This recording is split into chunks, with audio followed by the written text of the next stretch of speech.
Manusia sudah ribuan tahun mengamati alam semesta. Apa yang mereka lihat adalah sama dengan apa yang kita lihat saat ini jika otak kita tidak dijejali dengan berbagai propaganda sebelumnya. Jangan sekali-sekali meremehkan para astronom kuno, karena merekalah kapal laut bisa menyeberangi benua tanpa kompas hanya dengan melihat formasi bintang. Zodiak yang Anda pakai sekarang merupakan hasil pengamatan mereka. Mereka mampu menghitung gerhana secara akurat. Jika Anda melihat situs resmi NASA, perhitungan astronom kuno masih digunakan sampai sekarang. Mereka mampu menghitung pergerakan bintang selama 25.000 tahun yang disebut sebagai The Great Platonic Year. NASA pun masih menggunakannya sampai sekarang. Jika kita melihat langit, kondisinya persis seperti di planetarium. Bahwa kita dan bumi ini diam, bintang-bintang berputar mengelilingi kita pada langit yang berbentuk kubah. Semua bintang berputar, kecuali satu yang posisinya tak pernah berubah, yakni bintang utara atau North Star. Para astronom kuno memandang bahwa bintang utara terletak pada titik puncak yang merupakan poros kubah. Itu sebabnya bintang utara posisinya tetap, dan bintang-bintang lain posisinya berputar.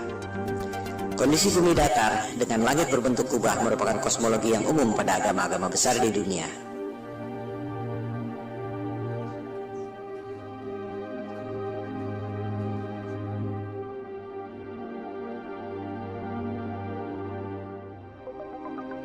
Yang tak banyak diketahui orang adalah peta standar dunia sebelum berdirinya NASA tahun 1958 adalah peta bumi datar. Silakan Anda buka situs Boston Public Library. Anda akan menemukan peta seperti ini. Judulnya Peta Standar Dunia yang Baru. Ciri-ciri peta bumi datar ialah pusat lingkaran adalah kutub utara. Oleh sebab itulah jarum kompas selalu menunjuk arah utara, yaitu ke pusat lingkaran bumi.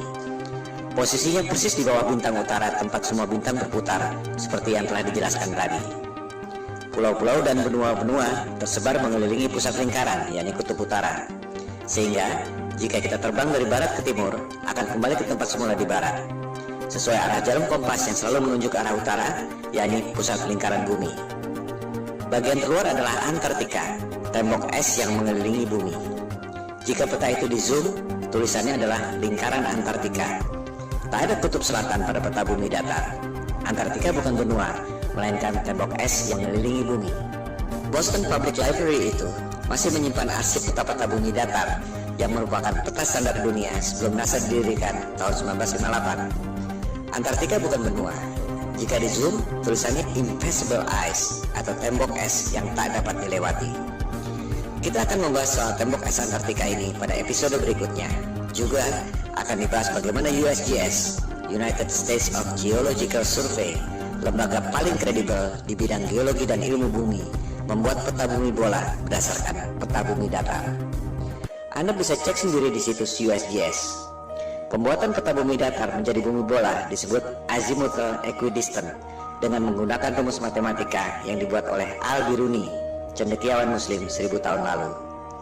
USGS menerangkan bahwa peta bumi datar merupakan dasar yang akurat untuk membuat peta atlas nasional Amerika Serikat untuk mengukur jarak penerbangan dan menentukan arah antena. Bahkan, disebut pula bahwa peta bumi datar merupakan dasar pembuatan logo PBB tahun 1945. Inilah realitas peta dunia sebelum dibentuknya NASA tahun 1958. Silakan Anda perhatikan logo PBB. Kutub utara adanya di tengah lingkaran. Benua-benua mengelilingi pusat lingkaran. Tak ada kutub selatan alias Antartika di logo PBB. Yang ada ialah tembok es yang mengelilingi bumi datar. Anda pun bisa cek sendiri video resmi yang diterbitkan oleh Gedung Putih Amerika Serikat. Terlihat di situ ruang rahasia Presiden Kennedy yang menjabat sampai tahun 1963 menggunakan peta bumi datar di ruang kerja rahasianya. Kita akan membahas hal ini pada episode 4 setelah episode 3 ini. Kembali pada kosmologi bumi datar.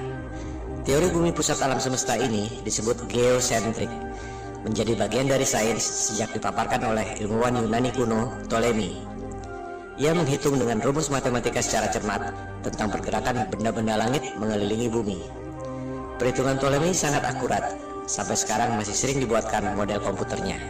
Hasil pergerakan planet-planet mengelilingi bumi menghasilkan pola yang disebut geometri suci atau sacred geometry, the golden ratio.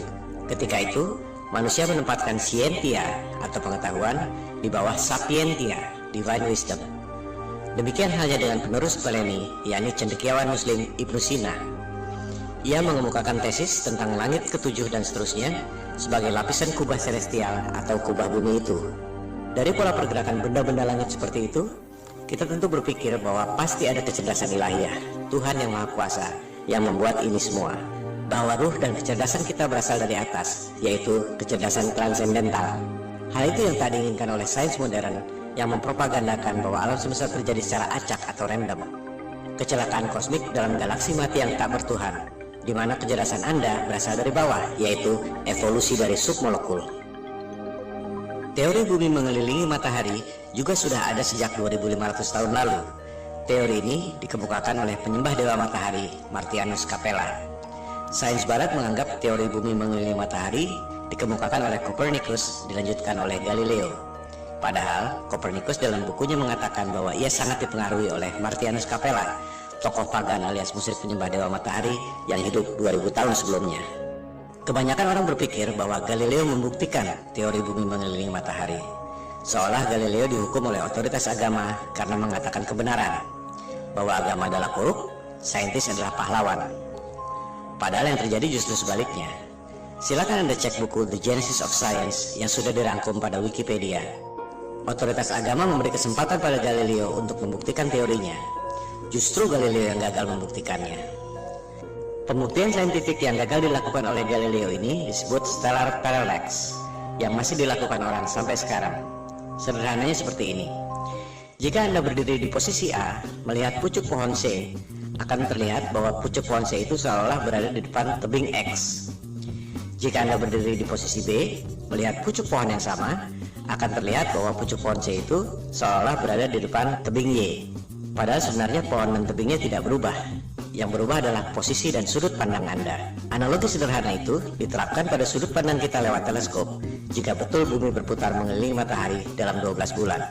Ketika bumi berada di posisi A, katakan pada bulan Januari, kita melalui teleskop akan melihat bintang C, posisinya ada di depan rasi bintang X. Setengah tahun kemudian, misalnya pada bulan Juli, kita melalui teleskop akan melihat bintang C, posisinya ada di depan rasi bintang Y. Sederhana bukan? Pengujian stellar parallax ini yang dilakukan oleh Galileo dengan menggunakan teleskop. Hasilnya gagal. Rasi bintang tidak berubah. Artinya, buminya diam, tidak berputar mengelilingi matahari. Hal ini yang tidak diajarkan di sekolah. Seolah-olah Galileo dihukum karena menyampaikan kebenaran. Padahal ia gagal membuktikan teorinya. Galileo marah dan menyerang Paus Urban VIII lewat buku Dialogue Concerning the Two Chief World Systems. Jadi, sebenarnya ia dihukum karena pemberontakan politik, bukan karena sains. Disinilah kebohongan sains modern dimulai. Teori bumi mengelilingi matahari diajarkan di sekolah-sekolah Eropa sejak abad ke-16, meski sebenarnya belum terbukti. Bahkan ketika itu belum ada teori gravitasi. Ini merupakan konsekuensi politik Eropa abad pencerahan yang ingin lepas dari otoritas agama. Percobaan stellar parallax ini terus dilakukan sampai berabad-abad kemudian. Terakhir dilakukan oleh NASA dan Harvard University. Silakan Anda cek, hasilnya ada di perpustakaan Harvard University. Seiring dengan kemajuan teleskop, dilaporkan bahwa terlihat posisi bintang memang berubah. Masalahnya, yang separuh bergerak ke kiri, yang separuh lagi bergerak ke kanan. Fenomena ini disebut negative parallax. Artinya apa? Artinya tak mungkin bumi mengelilingi matahari jika bintangnya bergerak berlawanan arah. Artinya, buminya diam, posisi bintang-bintangnya yang berubah. Separuh ke kiri, separuh ke kanan.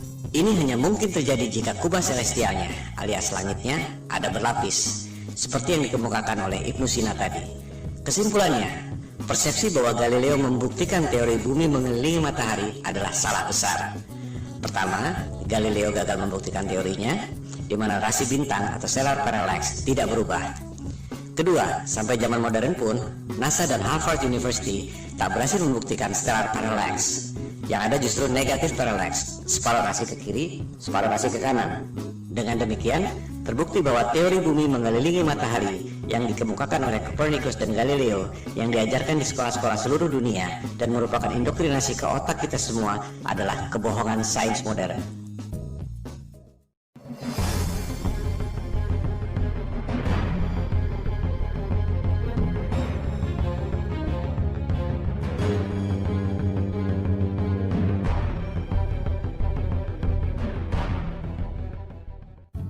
Teori gravitasi adalah fondasi utama yang merasionalkan teori bumi bola mengelilingi matahari. Kita tidak jatuh meski posisi kepala kita di bawah dan kaki kita di atas karena gravitasi. Kita tidak terlempar meski bumi berputar mengelilingi matahari karena ada gravitasi. Tapi, bisakah Anda menjawab mengapa air laut bisa nempel seperti kena power glue sementara balon gas bisa terbang? Bisakah Anda menjawab apa yang membuat matahari punya gravitasi sehingga mampu menarik planet-planet mengelilinginya? Kalau Anda bisa menjawab, silakan ajukan ke Komite Nobel. Sebab Einstein pun sudah berusaha menjawabnya dengan teori relativitas dan ia tak dapat hadiah Nobel untuk itu. Kebanyakan orang tak menyadari bahwa gravitasi Newton dan juga relativitas Einstein adalah teori, bukan fakta. Mari kita buktikan.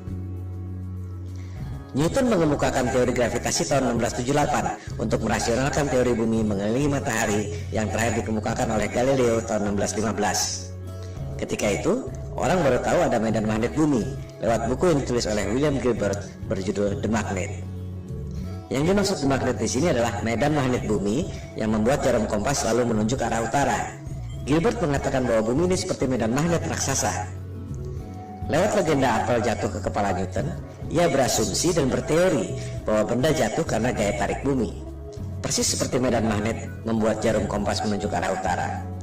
Padahal, jika kita ganti jarum kompas dengan kayu, maka medan magnet bumi tak dapat menariknya. Dari situ, untuk mendukung teori bumi mengelilingi matahari, Newton berasumsi dan berteori bahwa planet-planet mengelilingi matahari karena gravitasi. Ia pun membuat rumus gravitasi yang terkenal itu. Rumusnya memang benar, menghitung massa dua buah benda, jarak, dan gayanya. Tapi itu tidak membuktikan bahwa bumi punya gaya tarik. Silakan Anda cek, Newton tak dapat membuktikan mengapa apel jatuh ke kepalanya secara vertikal, tapi bumi terkena gravitasi matahari, berputar keliling-keliling, tak ada habisnya. Sebuah fenomena bisa dijelaskan lewat penjelasan saintifik yang berbeda. Mari kita ambil beberapa contoh. 1. Fenomena elektron berputar mengelilingi inti atom. Apa penyebabnya? Newton akan menjawab gravitasi, persis seperti bumi mengelilingi matahari. Betul? Jelas salah. Niels Bohr, ilmuwan penemu kuantum leap dalam atom, mengatakan bahwa itu disebabkan oleh elektromagnetik, bukan gravitasi. Tak ada gravitasi pada atom. Rumus gravitasi Newton sama sekali tak bisa diterapkan untuk menghitung pergerakan atom. Di sini letak inti masalahnya. Ketika Newton hidup, ia tak tahu ada elektromagnetik. Oleh sebab itu ia berasumsi bahwa planet mengelilingi matahari karena gravitasi. Contoh kedua, fenomena matahari dan bulan berjalan pada porosnya. Apa penyebabnya? Newton akan menjawab gravitasi. Memang itu tujuan ia mengemukakan teori gravitasi. Nikola Tesla akan menjawab elektromagnetik. Persis seperti elektron berputar mengelilingi inti atom, suatu hal yang belum diketahui Newton selama hidupnya. Tesla dapat menciptakan semua temuan-temuan yang dahsyat itu yang telah dipaparkan pada episode sebelumnya karena menganggap bumi ini bukan planet yang mengelilingi matahari. Bumi adalah pusat alam semesta yang memiliki energi dahsyat, termasuk menggerakkan matahari, bulan, dan bintang-bintang pada kubah celestial. Ia pun mengatakan matahari dan bulan digerakkan secara wireless oleh medan elektromagnetik yang ada di ether. Lebih jauh lagi, ia mengatakan bahwa kubah bumi atau kubah celestial itu terangkat karena medan elektromagnetik. The only force you need to counter is the electromagnetic force, not gravity. Kata-katanya adalah the only force. Bahasa terangnya, gravitasi adalah ilusi. Tesla pun mengatakan bahwa bintang-bintang menempel pada kubah celestial atau the firmament, bahasa Alkitab Taurat, terjemahan King James. Contoh kasus ketiga, fenomena besi tenggelam dan gabus terapung di air. Apa penyebabnya? Newton akan menjawab gravitasi. Besi tenggelam karena ditarik oleh gaya tarik bumi. Archimedes akan menjawab berat jenis. Besi tenggelam karena berat jenisnya lebih besar dari berat jenis mediumnya, yaitu air. Gabus terapung karena berat jenisnya lebih kecil dari berat jenis mediumnya, yaitu air. Kita lihat, sebuah fenomena bisa dijelaskan dengan paradigma sains yang berbeda. Contoh kasus keempat, fenomena balon helium terbang di udara. Newton dengan paradigma gravitasinya mungkin terpaksa menjawab anti-gravity. Archimedes akan menjawab dengan hal yang sama, berat jenis. Balon helium terbang karena berat jenisnya lebih kecil dari berat jenis mediumnya, yaitu udara. As simple as that. Coba kita simak baik-baik foto ini. Air laut bisa nempel tanpa ada setetes pun yang tumpah. Sementara kalau kita goyangkan gelas ke atas, air pasti muncrat ke atas sebelum jatuh ke bawah. Padahal tenaga kita tidak sebesar tenaga samudra. Karena sudah diindoktrinasi sejak kecil dan menganggap bumi bola adalah fakta, kebanyakan orang akan mengatakan bahwa air laut tidak tumpah dan kita tidak merasa bahwa kaki kita ada di atas karena ada atmosfer yang terkena gravitasi. Contohnya adalah gambar ini. Betul? Salah.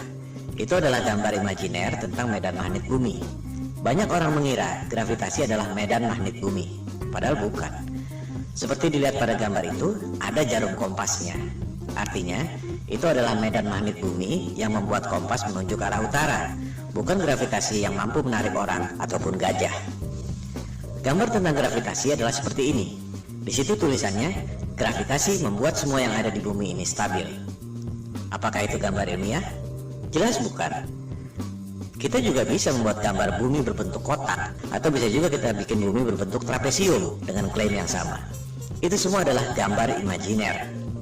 Coba kita perhatikan gambar ilustrasi gravitasi bumi itu. Apa yang janggal? Kita bandingkan dengan gambar medan magnetik bumi sebelumnya. Di gambar kanan itu, kita lihat ada kutub positif, ada kutub negatif. Ada gaya tarik dan ada gaya tolak. Sama seperti gambar besi magnet. Ada gaya tarik, ada gaya tolak. Ini adalah hukum kekekalan energi. Energi tak dapat diciptakan dan tak dapat dimusnahkan. Hanya bisa berubah bentuk. Contohnya, orang niup balon. Jika balonnya mengembang, pasti paru-paru yang niup itu mengempis. Tak mungkin ada balon mengembang terus jika tak ada energi lain yang mengempis. Inilah hukum kekekalan energi. Nah, itu teori gravitasi. Ada gaya tarik bumi, tapi tak ada gaya tolak. Di mana logikanya? Ini bertentangan dengan hukum kekekalan energi. Sekali lagi, gambar-gambar pendidikan yang canggih-canggih itu adalah gambar imajiner. Tergantung asumsi orang yang membuatnya. Bukan berarti bahwa itu fakta. Newton tak dapat menjelaskan mengapa bumi bisa punya gaya tarik. Yang bisa menjawab itu adalah Einstein tahun 1905. Dia bilang, gravitasi terjadi karena massa yang besar seperti bulan, bumi, matahari membuat ruang dan waktu melengkung.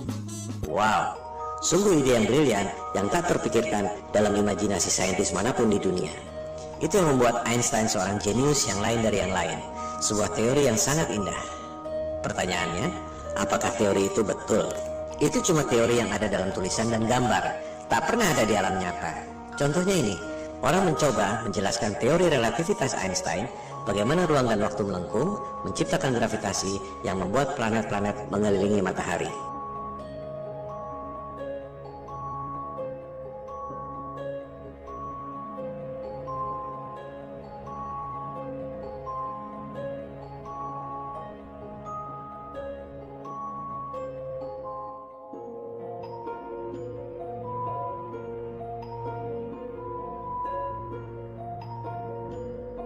Kita lihat, tetap saja bola-bola yang kecil itu jatuh kan? Tak mungkin ada benda berputar-putar terus selama ribuan tahun. Ini semua adalah teori ilusi, dan orang sedunia terpesona dengan pertunjukan sulap itu.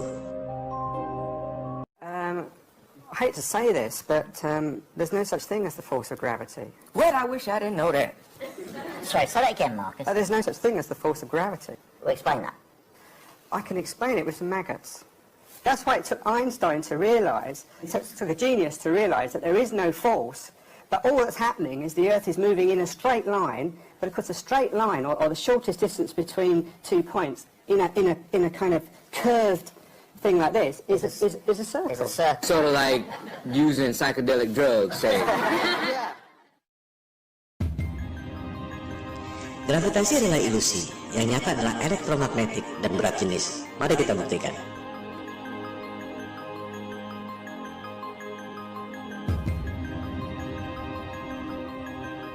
Jadi, betul kata Tesla. Satu-satunya gaya yang harus kita hadapi adalah elektromagnetik, bukan gravitasi. Elektromagnetik bisa kita buktikan lewat benda-benda nyata, bukan cuma gambar-gambar konsep imajiner seperti gravitasi. Huge alternating electric current. On top is a 1 kilogram aluminium plate. So we hear this noise. What's that noise? It's the vibration of the plate because it's vibrating at 2 times the frequency of this one. Whoa!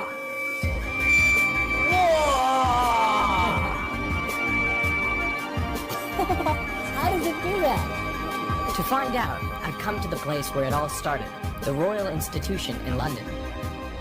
Ini semua bermula dari abad pencerahan Eropa, di mana kelompok Freemason atau penyembah iblis yang kebanyakan adalah para intelektual, raja-raja, bangsawan, dan aristokrat ingin menggantikan peran agama dan ketuhanan untuk menguasai umat manusia di dunia. Mereka tidak melakukannya dengan tentara seperti Genghis Khan atau Alexander yang Agung. Kaum Freemason melakukannya lewat intelektual, propaganda, dan mind control. Bermula dari teori bumi mengelilingi matahari. Supaya kelihatan masuk akal, dibuatlah teori gravitasi. Padahal benda jatuh ke bumi karena berat jenis, dan benda bisa berputar-putar dalam orbit karena elektromagnetik. Untuk membuktikan bahwa gravitasi itu nyata, Einstein membuat teori relativitas. Ruang dan waktu melengkung dan membuat gravitasi. Padahal kalau konsep itu dibuktikan lewat benda, terbukti bahwa benda-benda yang kecil-kecil itu pasti jatuh juga ke benda yang besar. Supaya kelihatan rasional, dibuatlah asumsi baru. Ada kekuatan maha dahsyat yang membuat benda itu berputar-putar, yaitu Big Bang.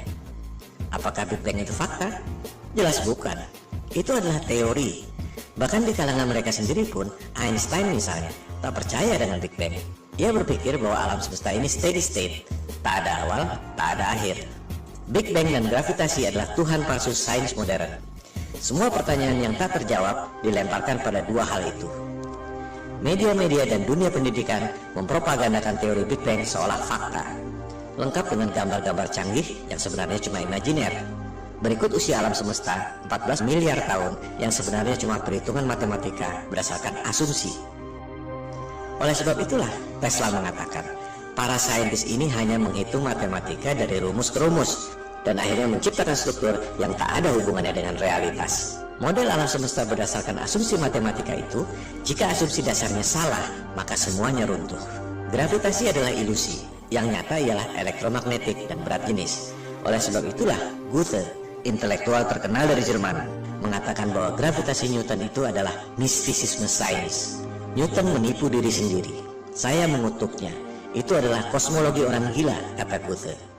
Dengan demikian, kita tutup argumen kelima yang membuat kita sebelumnya yakin bahwa bumi ini berbentuk bola. Gravitasi Newton adalah teori, ilusi, konsep imajiner berupa gambar-gambar yang tak pernah bisa dibuktikan lewat benda. Gravitasi dan juga Big Bang adalah Tuhan palsu yang merupakan fondasi utama kebohongan sains modern.